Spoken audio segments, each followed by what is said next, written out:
Hello everybody, thanks for tuning into Adjacana, the Advanced Racing Analysis. It's been a while since I made a posting because I've been waiting for the races to come online. So the races are here now, and we had three just last weekend, three top line races. So the first race that I watched, it was the IndyCar race. So we should all be asking Scott Dixon for his meditation techniques and conditioning regimen. He still looks at the top of his game. Graham Rahal was running second towards the end and had a lot more push to pass left, but he did not use it to get past Scott Dixon. So that means that he probably had fuel concerns or other issues going on, so that's why he didn't try to use it to get past Scott Dixon. But that must also mean that Scott Dixon also had fuel concern, but he was able to keep up the pace. He gapped Graham Rahal, who was running second, as if they were in a different class, as if it was in Formula One and a Ferrari was gapping a Red Bull or a McLaren. So that's where he gapped them. You know, you wouldn't think that it was the same car. I mean, like the same chassis, the same engine. So he gapped him so much. So, and for the whole field for that matter. So that's amazing concentration, just amazing. Him being in the game for this long and still be able to do that. And he won back-to-back races. So he has won the first race and the second race. So that's just amazing. So he just keeps going, and you know, we have to see how it goes. So it looks like the layoff didn't do much for him. I mean, well, maybe he allowed him to rest, but I mean, he didn't allow himself to fall off his game. He didn't get too lax. He kept his conditioning up and his meditation up. So yeah, if he writes a book, you know, I like to read it. The only thing we can say about Chip Ganassi is that, well, Chip Ganassi Racing, is that they should get the boss man, Chip Ganassi himself, to wear his mask to cover his nose as well. He seems to kind of wear it just halfway. I don't have a mask here myself. Okay. Yeah. So he seemed to kind of wear it just about down here, you know, but that doesn't do much good because you're still breathing in, you know.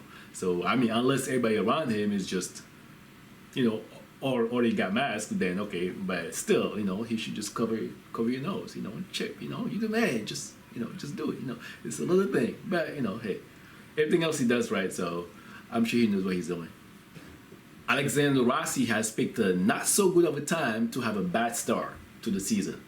Okay, well, all right, it's not, he didn't choose to have a bad start to the season, but this is just not a good time right now, especially when you have a hotshot like Colton Herta in the team who's gunning for supremacy and who's gunning for as much glory as he can possibly achieve, so this is just not a good time. So Colton Herta was fourth in the race, and he's now fourth also in the standings. So he's the lead Andretti Autosport runner. In my preview, I mentioned that even though they have 6 drivers, only 2 of them are elite drivers. And the 2 elite drivers are Alexander Rossi and Colton Herta. And right now, Colton Herta is leading the team in the standings. It's only 2 races, but because the season is shorter and we don't know what might happen, you know, every race counts. So you have to make every single race count as if, you know, as if that's it. So 2 races in, and Colton Herta is the team leader, and he's just gonna gun for as much glory as he can, and he's gonna get better once he gets settled in with the team and learn how the team work. He's gonna even get better. So Alexander Rossi needs to pick up the pace. He might have to just try to go for wins, like he said, but he might just have to go for the best possible results and really just push himself. The next race, Road America. So last year he won Road America very convincingly, so he might try to go for at least 1 win or maybe 2 wins at Road America. So we'll see. He might be feeling some type of pressure right now, so we'll see how that goes. Well, the pressure he's feeling won't be as much as the pressure that Felix Rosenqvist is feeling. His teammate, Scott Dixon, has won the first 2 races back to back. And Felix has not made the podium in either races. He has not made the podium. He has not been in the top 5, not been in the top 10. So meanwhile, his teammate has won both races. The new guy in the team, Marcus Ericson, is also beating him. Felix has some strong ties to Ganassi, so I don't think they will let him drop him that easily, even if, let's say, he doesn't manage to pick up the pace. I don't think they will drop him because they have some really strong ties, so that will definitely help him stay in the team. But eventually he will have to perform. They will give him all the chances they can give to anyone, but eventually he will have to perform. I have to suspect that this is just temporary, and we'll see. So this is just temporary, and he will definitely bounce back. In my season preview, I had picked Alex Palou to come out on top of Santino Ferrucci in the standings. And right now, Santino Ferrucci is the one doing the beatdown on the team. Well, so maybe I underestimated the IndyCar's chassis. So I think Alex Palou is a very good driver. He's a solid racer, but maybe the IndyCar chassis is proving to be a harder grasp for him, and the circuits as well, because he doesn't know any of the circuits, so he's learning them. I mean, he did play iRacing, but it's not the same. So it's harder for him to get a handle on the chassis. He was 19th at Indianapolis, and Santino Ferrucci was 9th, so that's a big difference there.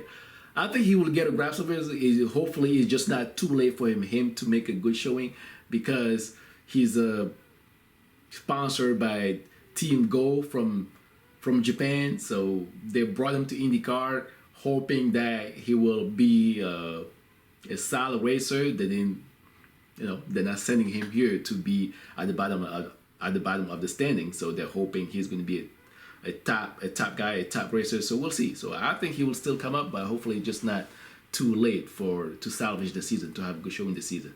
Two of my favorite Indylights champions were in the mix, so it was good to see them. Spencer Pigot and Sage Karam. Spencer Pigot was not supposed to run this race, but they put him in the race, and he did have a good showing. He did show his speed, except that the car didn't keep up with him. So he had car troubles, and then he finished next to last, so that didn't really work out. But he did show what he can do, so kudos to him. He was third. He could have been on the podium if the car held up. For Sage Karam, Ryan Rambo is just not a top team. I don't even think, in my preview, I mentioned them as a back of the pack team. So I think this is where they are. So that's just where they are. He just hasn't had a real chance in IndyCar. If a team could give him a chance, I like to see him in the proper team. He was with Ganassi, but like I said, it's just not a full season. He needs a proper chance. And I hope eventually he still gets it. I still want to see him racing. Hopefully he doesn't quit, just like Alex Lloyd. I know Alex Lloyd never really, he had one season and that's it. So I just don't want to see Sage Karam just stop IndyCar. So it was good to see them both racing. The two biggest heartbreaks were Will Power and Jack Harvey. They started first and second. So Will Power started first, Jack Harvey started second, and they were racing very well. Jack Harvey, the car let him down. It seemed like maybe transmission issues or something else going on, or maybe the car misfiring, so I'm not quite sure. So the car let him down, so he didn't get to finish. But that shows the difference also between a top team and a team that just has a fast drivers. A top team can have a fast driver and still maintain the car properly. So I'm not saying that Shank Racing's not maintaining the car properly, but it's the consistency. So the consistency is not there.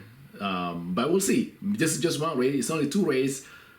It's only two races also, but it's only two races. But the things that even these two races matter. It's only two races, but they matter because we don't know how far we will get in the races that are scheduled. We don't know. So every race has to be taken as something that counts, as the team's current level. And this is what Chip Ganassi is good at doing. So that's why they're able to win two races back to back. And I think right now, Shank Racing need to get him there. He's able to qualify, so they need to make sure that they can get him. They have a car that can get him to the end and do some quality check of all the engine parts and everything. Make sure everything is working in tip-top condition. So hopefully the next race is coming up. They're able to do that, and he's able to qualify at Road America. I think Road America is somewhat similar to Indianapolis, because those are open tracks and wide open, you could go flat out. They have long straights, so I think he should be. Hopefully, he can qualify good again and have good result, at least a top 10, top 5 result. So we'll see. For willpower, he didn't have any trouble. It's just that he just made a mistake in the pit lane, so that really put him far back. He stalled the car. They had to refire him up, and that just put him back. That just messed up his strategy completely. But those mistakes for willpower are the difference between him and someone like Scott Dixon. Willpower could have, instead of Scott Dixon having 5 championships, it could have been willpower having 5 championships, and willpower could have been that guy in IndyCar, the lord of the rings in IndyCar, the Meister, like the revered guy in IndyCar. So that could have been willpower, but it's just those little mistakes that have him being a top guy instead of one. Those mistakes have us mentioning him as just another top guy, as another star, instead of him being the star, the legend. So that's the difference.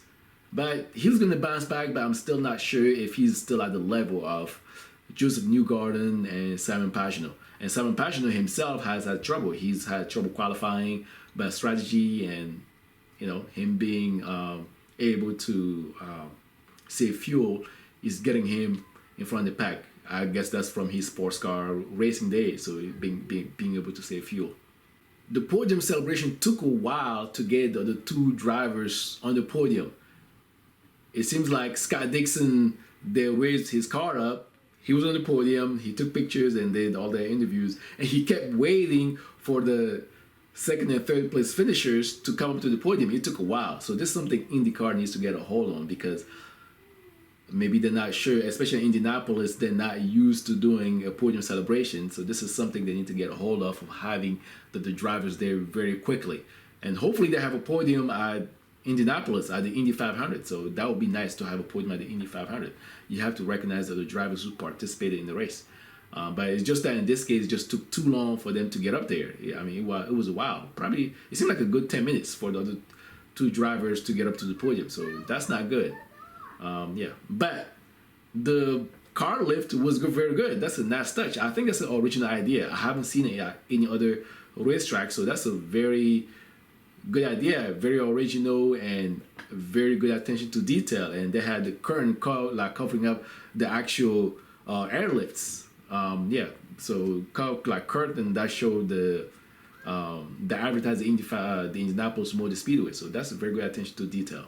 So you can see Roger's Pence's touches already, and those are not cheap touches. Those are not cheap details.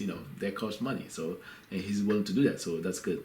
Overall, good action and some drama, as a good race would have. Some drama. And now on to Road America. And so far we haven't had any spectators at any of the races, but at Road America they are allowing spectators, and they are still selling tickets. Whole weekend tickets, so you can still buy the tickets online. Well, I checked yesterday, I haven't checked today, but online it was still there. So we'll see how it goes. And the paddock will be open, but apparently the paddock is open, but it will be up to IndyCar to determine the level of access that the fans will have.